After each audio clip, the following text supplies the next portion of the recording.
Does death occur when the heart stops beating? Modern-day medicine argues no.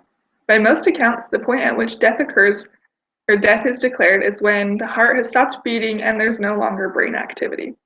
Through the development of CPR, a person can have no heartbeat but still live for several minutes while their brain is still receiving oxygen. As of 2013, King County in the Seattle, Washington area had the highest cardiac survival rate in the world at about 62%. In comparison, other big cities like New York had survival rates only in the single digits.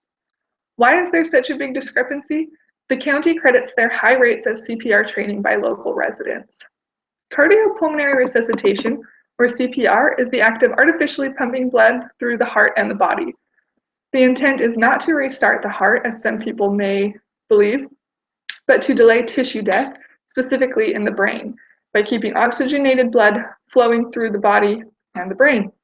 Although CPR efforts are not always successful, quick action by an onlooker can double or even triple a victim's survival chances. Yet only 32% of those victims even receive CPR. The American Heart Association states that 70% of Americans feel unprepared for this kind of an emergency, and they wouldn't know what to do should someone near them suffer cardiac arrest. In 2008, they began recommending hands-only or compression-only CPR in an effort to increase the number of bystanders who would take action in a cardiac emergency. Hands-only CPR, sometimes referred to as CCR or cardiocerebral resuscitation, emphasizes chest compressions and eliminates any mouth-to-mouth or rescue breathing contact between the victim and the person rendering the aid.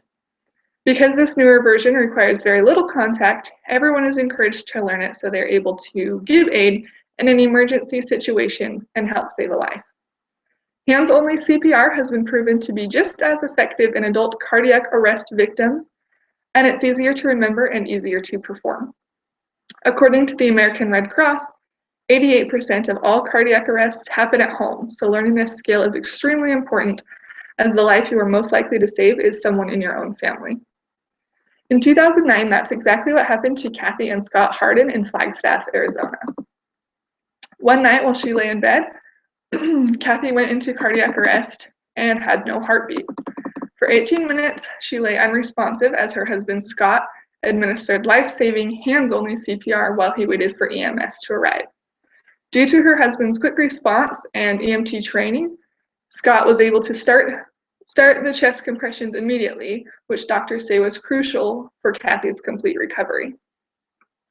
Hands-only CPR is easy to learn and easy to perform. It focuses all the attention on chest compressions using only the hands, as the name implies.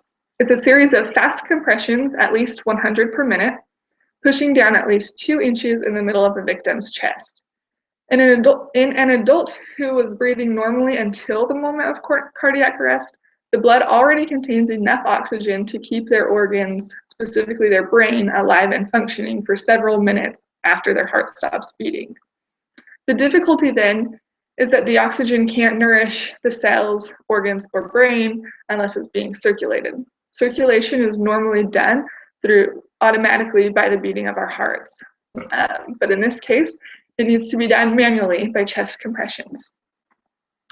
The American Heart Association says sudden cardiac arrest kills more than 400,000 people in the United States every year due to the lack of intervention by bystanders. Knowledge and fast action by those bystanders can greatly reduce this number. Research has shown that people are more likely to intervene and provide CPR efforts if they don't have to perform mouth-to-mouth. In a CNN interview, emergency room physician Dr. Benjamin Abela said, "The takeaway message is that it's easy for a bystander to radically improve the odds. If you see someone collapse without a pulse, you should at least provide chest compressions. The most important thing is to move blood." Whose life could you save by taking 60 seconds to watch a video and understand how hands-only CPR works? Perhaps some people don't step up because they're afraid of the consequences. Unbeknownst to many, there's a law that protects civilians who freely give aid in an emergency, including CPR during cardiac arrest emergencies. The Good Samaritan law states, "No person who in good faith and not for compensation renders emergency care at the scene of an emergency shall be liable for any civil damages resulting from any act.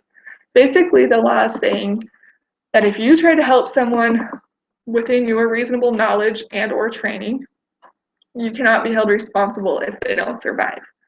Some states even have laws that require you to step up in an emergency situation and render aid or face a monetary penalty, like Vermont, which charges you at least $100 if you are capable of helping and don't. The best way to learn hands-only CPR is to visit the American Heart Association's CPR webpage, www.heart.org/CPR, and follow their hands-only CPR link in the upper right-hand corner. Studies have shown that people who view a CPR instructional video are in fact significantly more likely to perform the life-saving skill in an emergency. When you finish listening to me here, take those 60 seconds and visit heart.org/CPR and watch the video. Just by watching the video, you will be prepared to render aid should a cardiac emergency present itself. Remember that 88% of those emergencies happen at home, which means you are significantly more likely to use CPR to save your own family members than you are a complete stranger.